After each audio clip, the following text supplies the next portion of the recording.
Hey, what's going on, everybody? My name is Mundane Matt, and you know how I like to talk a lot about like the craziness on college campuses and how ever since the UVA case at the end of 2014, where Rolling Stone ran that fucking article accusing a fraternity of gang raping a woman named Jackie, and how that entire thing at this point has fallen apart. Here it is almost 2.5 years later. Lawsuits are still going on this fucking thing.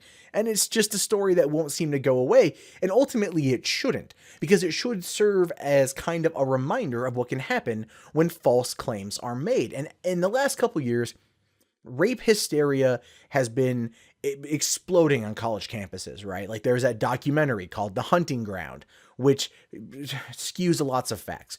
You've got people that are saying, "Oh, we're in a rape culture on college campuses now," and it's not to say that rape and sexual assault doesn't happen on college campuses, but the way that it's being reported, the way that it's being handled by the Department of Education and how Obama's administration, by kind of like forcing the Title IX stuff on these schools, unless they want to like lose their federal funding, fucked everything up.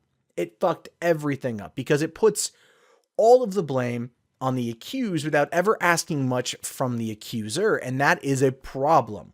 That's not how you solve this quote unquote rape culture that doesn't exist, but the regressive leftists very much want to claim that it does. So in Illinois at Northwestern University, just a couple weeks ago, they got hit with their own kind of UVA claim. Now, there is a fraternity there named Sigma Alpha Epsilon. And essentially, there is a report that came in that women had been drugged and raped at this fraternity. Now, people, when this news went out, started losing their collective shit. They were calling for the expulsion of the fucking of the fraternity. They wanted people arrested. They wanted it to burn down. They wanted to destroy it, essentially, right? Well, here's the thing: is they haven't been able to do anything with this, the campus police, because no one's come forward to report it. Right? No one's come forward. This was all anonymous. This was an anonymous tip that came in that slandered or libeled this fraternity, made this claim, provided no extra information, but sent the campus into this fucking hysterical mode. And there's no real way for the fraternity to defend itself against that. Because that's one of the problems in these situations. When people get accused of this kind of shit, they're not able to defend themselves. And especially when it comes to Title IX and college campuses, oftentimes if a male is accused of rape, whether he did it or didn't do it, it doesn't matter. He's immediately completely fucked. Even when you find out that it's the opposite, where a male student was sexually assaulted by a female student, but she claimed he raped her, he still gets expelled. And even though text messages came out to prove that he didn't do it, it doesn't fucking matter. And that is a huge issue right now with college campuses. So here's the thing. Even though no one gave any information, the campus police are still looking into it. But the thing is, they can't open a criminal investigation, right? Because there's been no names provided. They can't talk to the alleged victim because the alleged victim in this particular case doesn't exist. And it's not to say that nothing happened at the fraternity. It's to say that no one came forward with names or stories. And there was another anonymous report that said that at a second frat house, that there was also another sexual assault. Again, anonymous. So when you start looking at these anonymous tips coming in, and the frequency of them coming in, sure, it's only been 2 that we know of that they've said, but still, that is something to take into account. Whoever is doing this, in my opinion, is very much trying to cause more harm on campus. Some might argue that it could be a troll, but it's not the kind of troll that might come from 4chan or from something awful, or something like that. Those kind of guys, they're not into causing that kind of chaos, right?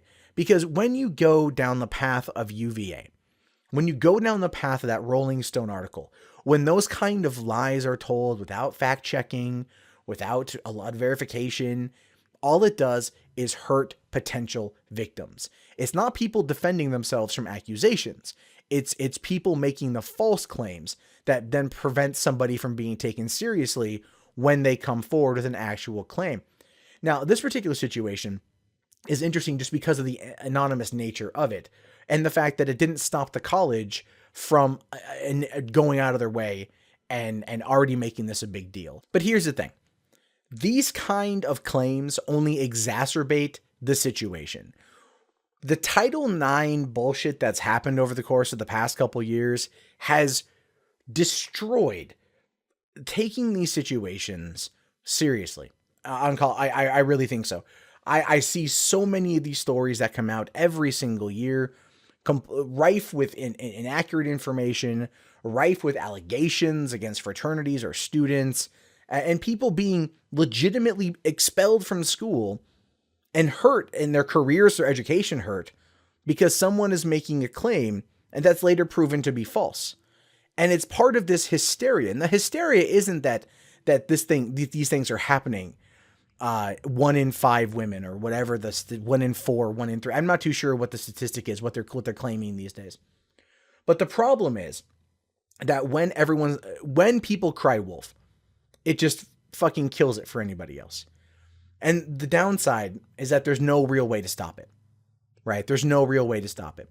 That is unless the universities that conduct the investigations hand it off to a third party to do independent investigations, that they don't jump to conclusions right away, and that they make sure that these things are taken care of in a timely and judicial manner. But again, these things, they're not courts. They're not bound to any kind of legal, requirements. Like in many cases, students who have been accused of sexual assault are not able to cross-examine the accuser. They're not able to face their accuser in court. They're not able to get that basic right that so many other people have gotten, especially going through the criminal system or the civil system. They're not able to face their accuser and cross-reference them and ask questions to defend themselves. And that is such a problem. And you start seeing that in situations here with like Sigma Alpha Epsilon, when an anonymous report comes out with no names attached claiming rape and drugging at a fraternity, and people lose their shit. The fucking school releases information about it. The school talks about it. Everyone gets on this fucking, oh dear God, oh no, hysteria. And then you find out that there was another claim that was made about another fraternity at the same time. Again, anonymous. No names given, no other information given. It's the rape boogeyman is what it is. And all it does is destroy lives. And it sucks. It just really, really, really sucks. Because I wish there was a way to stop it. I wish there was a way to fight back in a way that would benefit everybody. If a person has been legitimately assaulted, legitimately raped, I want their attacker in jail. I want them busted. I want them sent away. But if a person has drunk sex, if a male and female have drunk sex, the male is automatically considered the rapist, right? Automatically. If the woman at any point in time can't give affirmative consent, which they still don't have any legal definition for what that means. In California, they claim that affirmative consent is basically like, yeah, just ask him once every 10 minutes if it's cool. And that was a high school student posing that as a response in a high school classroom. That was a sophomore making that claim. And they're like, oh yeah, that works. And that now kind of became the norm when discussing affirmative consent. I wish people would stop jumping to conclusions on these things, because we're seeing more and more false cases come out. We're seeing this more and more and more. And people out there who are going to vehemently deny that these things exist, you're fucking wrong. You're absolutely wrong.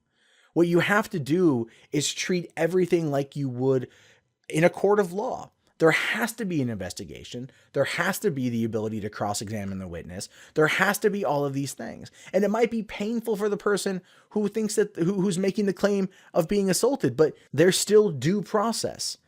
And we have to abide by that. But when the judge, the jury, and the executioner operates outside the confines of the law, but is then trying to act in a way that won't go against Title IX and remove federal funding from the school, the person who is accused is completely fucked. Completely fucked. And how is that fair? How is that fair? Just for the sake of due process, for the sake of justice. Like Brock Turner is a piece of shit, but he at least went through the court system and was discovered to be a piece of shit, right? Like, it wasn't just like a, oh, well, this happened sort of thing. It was like he went through the system, and that's what we need to see more of. Anyway, what are your thoughts on this? Go ahead and let me know in the comments below. My name is Mundane Matt. If you guys haven't already, thumbs up the video, subscribe to the channel, check back often for new content. I'll talk to you all later. Have yourself a great day, and peace out.